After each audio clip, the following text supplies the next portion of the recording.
Welcome to Aspen Yoga and the Pose Collective. Today we are going to look at Child's Pose. Child's Pose may be one of the more recognized poses when we talk about yoga poses.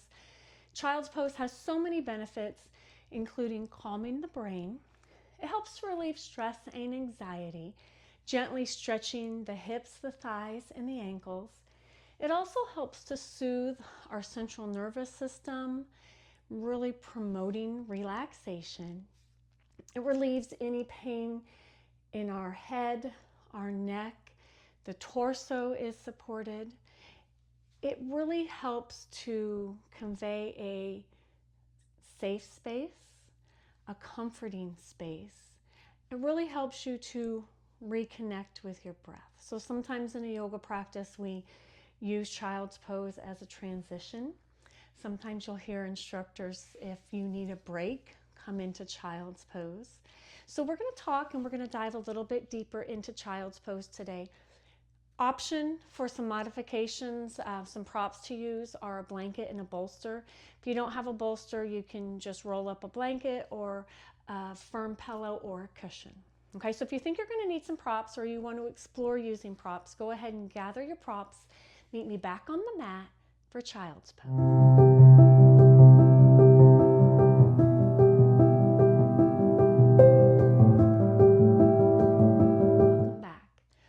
Let's go ahead and dive into Child's Pose. Let's dive into Child's Pose without the props, and then I will show you how you can incorporate some of the props. So I want you to go ahead and come to the end of your mat, coming onto your knees. I want you to open your knees up as wide as your mat, kissing those big toes together, stretching the arms out in front, dropping your forehead to the mat. This is Child's Pose. Now, as you are here in Child's Pose, check in with your body. Where are you comfortable? Where are you maybe not comfortable? It is okay if your tailbone comes away from your heels. I want you to think about, as you were in Child's Pose, your forehead being in connection with the floor, arms are stretched out, opening up your palms. Your fingertips are gently pressing against the mat. So from our fingers to our palms, all the way to our forearms, are gently pressing into our mat. Nice deep breaths, allowing your chest, the belly button to sink into the floor, allowing those hips to relax and open up. Good. Take a couple more breaths here.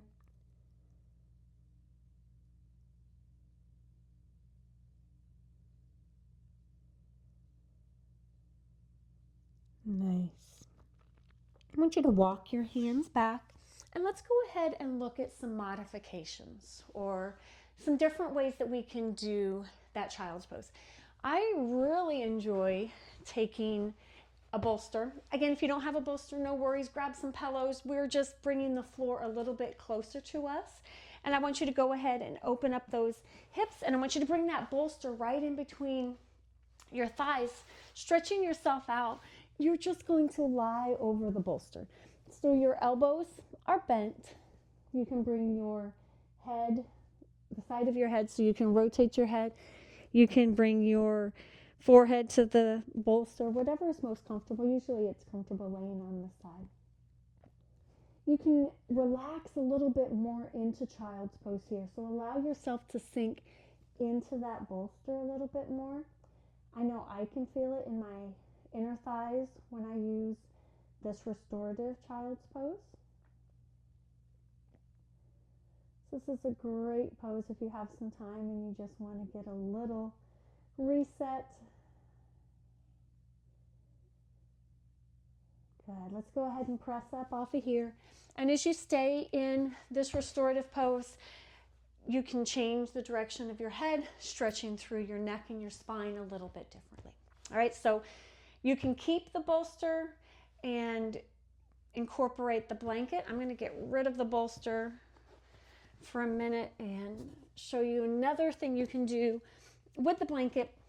Now, if it's uncomfortable on your knees to have them bent into child's pose, let's go ahead and we're gonna still have our legs open. We're going to take that blanket and place it between our calves and our hamstrings. And I want you to stretch forward here into child's pose. It opens up your hips a little bit more, so lifting up the knees, lifting up the hips. So this can be a little bit more comforting pose.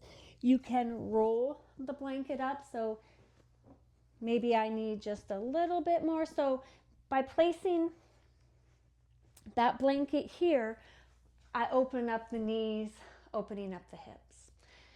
So as you fold forward, we still think about those same things. We still think about our palms on the floor, our forearms, our wrists, gently pressing into the floor, the forehead onto the mat. But it can be a little bit easier and more comfortable on those joints of our knees and our hips by adding the blanket. Okay, so let's go ahead and come back to the center. Always in the pose collective, we introduce the poses, go over them. If you have more time to stay in those poses, feel free to do so if you have time throughout the week to work on each pose for the week. Remember, new pose each week. Bolster and blanket are great, let's say, modifications or great accessories to your child's pose. So again, I'm Stacy with Aspen Yoga. This was the Pose Collective Child's Pose.